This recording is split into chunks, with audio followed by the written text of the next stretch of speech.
Hello viewers, आज हम कुछ ऐसे महत्वपूर्ण योग आसन के बारे में जानकारी प्राप्त करेंगे जिनसे हम मधुमेह, शुगर की बीमारी को कंट्रोल क्या ख़त्म भी कर सकते हैं। तो आइए पहले हम जान लेते हैं कि वो महत्वपूर्ण आसन कौन कौन से हैं और उनको करने का तरीका क्या है।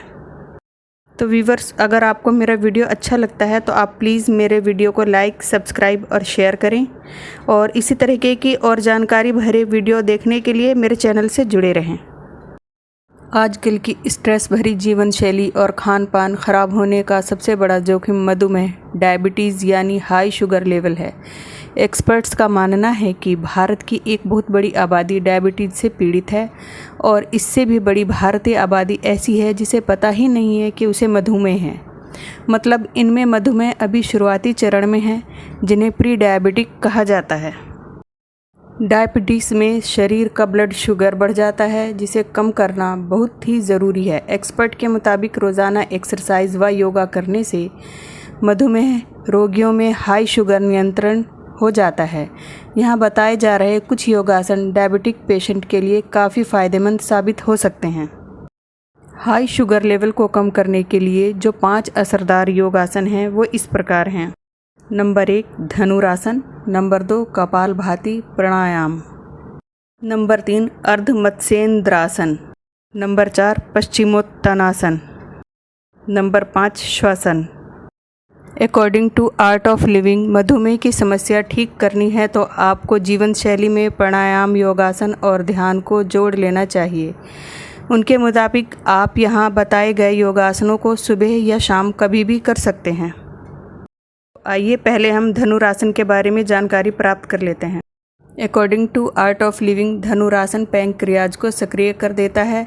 शरीर में ब्लड शुगर कंट्रोल करने वाली इंसुलिन हार्मोन पैंक्रियाज ही उत्पादित करता है। इसके अलावा धनुरासन पेट के सभी अंगों को मजबूत बनाने के साथ साथ तनाव से भी राहत देता है। नंबर 2 कपालभाति प्राणायाम। कपालभाति प्राणायाम मधुमेह रोगियों के लिए काफ़ी फ़ायदेमंद होता है। यह आपके शरीर की तंत्रिका तंत्र और दिमाग की नसों को मजबूती देता है। इसके साथ ही शरीर में ऊर्जा भी देता है। कपालभाति प्राणायाम शरीर के रक्त प्रवाह को बेहतर करने के साथ साथ मन को भी शांत रखता है। नंबर 3 अर्ध मत्स्येंद्रासन। मधुमेह के रोगियों को यह आसन भी करना चाहिए। इससे पेट के अंगों की मालिश होने के साथ रीढ़ की हड्डी भी मजबूत बनती है। मधुमेह से राहत देने वाला यह योगासन फेफड़ों की सांस लेने की क्षमता भी बढ़ाता है। Number 4 paschimottasana. According to Art of Living, high blood pressure sugar को कंट्रोल करने के लिए पश्चिमोत्तासन भी करना चाहिए। ये आसन भी पेट के सभी अंगों को सक्रिय करता है, जिससे इंसुलिन उत्पादित करने वाले पैंक्रियाज पर भी असर पड़ता है। मधुमेह में फ़ायदेमंद यह योगासन मन की शांति और जीवन ऊर्जा बढ़ाने में भी फ़ायदेमंद हो सकता है। नंबर 5 श्वासन। श्वासन काफ़ी आसान योगासन है जिसे कोई भी मधुमेह रोगी कर सकता है। श्वासन में ध्यान लगाने की ज़रूरत होती है, जो कि शरीर को विश्राम देने के साथ साथ मन शांत करता है और ऊर्जा का संचार करता है। आइए इस बारे में जानकारी प्राप्त करते हैं कि मधुमेह या डायबिटीज़ कैसे और क्यों होता है।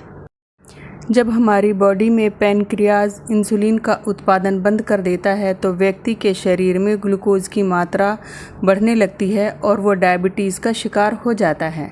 शुगर का रोगी होने किसी भी व्यक्ति के लिए बहुत ही कष्टमय हो जाता है।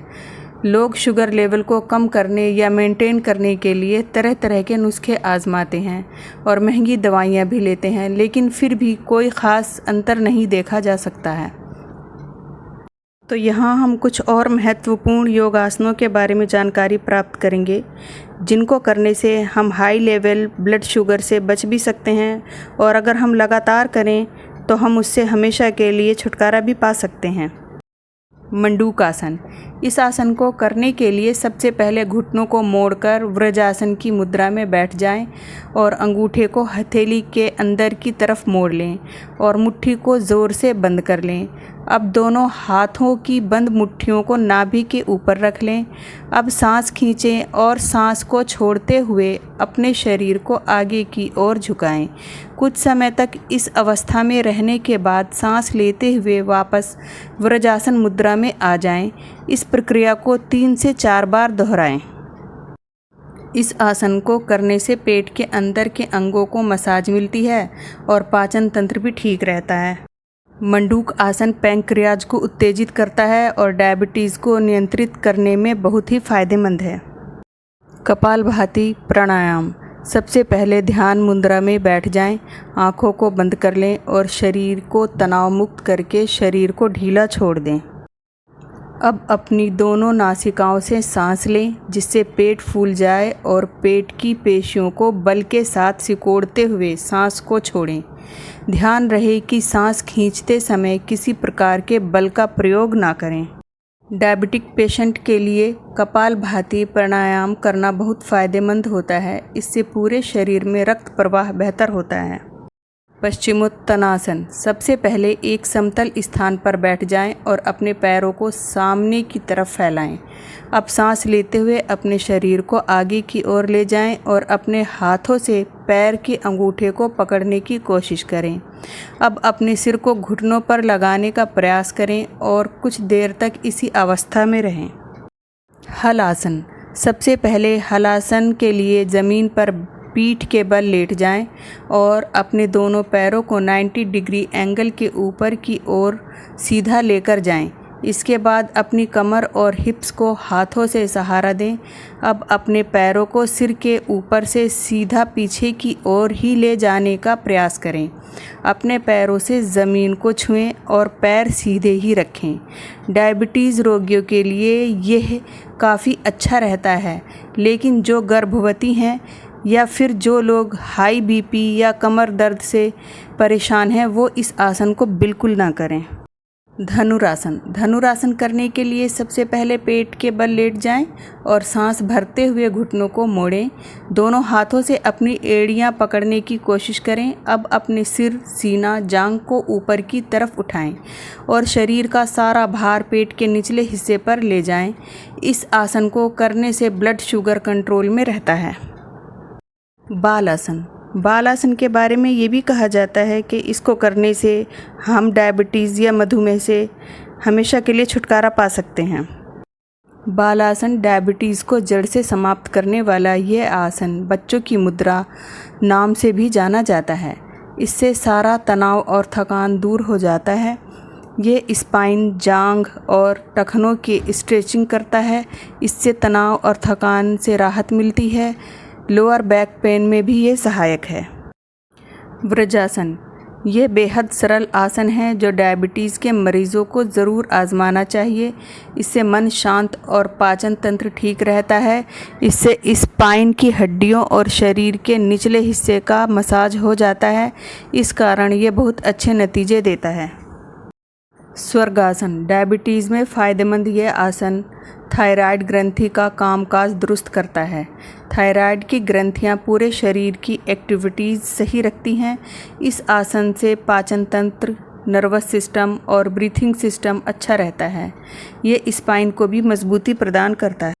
चक्रासन। चक्रासन के बारे में ये कहा जाता है कि ये डायबिटीज़ को हमेशा के लिए समाप्त कर सकता है अगर आप इसको रेगुलर कंटिन्यूअसली सही मोशन में करें तो।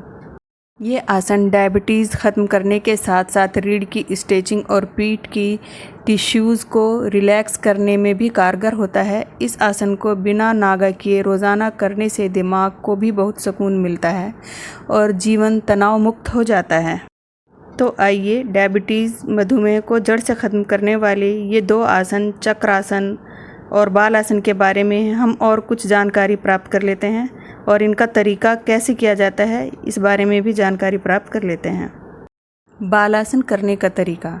नंबर 1, बालासन करने के लिए अपनी योगा मैट या ज़मीन पर वज्रासन में बैठ जाएं। नंबर 2, अब श्वास अंदर लेते हुए दोनों हाथों को सीधा सिर के ऊपर उठा लें। नंबर 3, अब श्वास बाहर छोड़ते हुए आगे की ओर झुकें। नंबर 4, अब तक आगे झुकते रहें जब तक कि आपकी हथेलियां ज़मीन पर ना टिक जाएं। नंबर 5, अब सिर को ज़मीन पर टिका लें। हालांकि बालासन सभी के लिए एक सुरक्षित आसन है, लेकिन कुछ परिस्थितियों में इस आसन का अभ्यास करते समय आपको निम्न सावधानियां बरतनी चाहिए। जब संतुलन बनने लगे तो आप खुद भी यह आसन कर सकते हैं। शीर्षासन के बाद बालासन ज़रूर करना चाहिए। इस आसन को करते समय अपनी शारीरिक क्षमता से अधिक बल न लगाएं। गर्भावस्था में बालासन का अभ्यास शुरू करने से पहले हमेशा डॉक्टर की सलाह ज़रूर लें। अगर आपको डायरिया है या आप घुटनों में चोट से पीड़ित हैं, अपने हाल ही में घुटने या पेट की सर्जरी कराई है तो बालासन का अभ्यास बिल्कुल ना करें। आइए अब चक्रासन को करने की विधि के बारे में जान लेते हैं। पीठ के बल लेट जाएं, घुटनों को मोड़ें और एड़ी को जितना हो सके अपने नितंब के पास लाएं। अब अपने हाथों को उठाएं और उन्हें अपने कानों के किनारे के पास रखें। अपने पैरों के साथ साथ हथेलियों का उपयोग करके शरीर को ऊपर उठाएं। वज़न को सही तरीके से पैरों और हाथों पर बांटें। तो व्यूवर्स, आपको मेरा वीडियो कैसा लगा? अगर आपको मेरा वीडियो अच्छा लगा तो आप प्लीज़ इसे लाइक, सब्सक्राइब और शेयर ज़रूर करें और अधिक जानकारी के लिए मेरे चैनल से जुड़े रहें।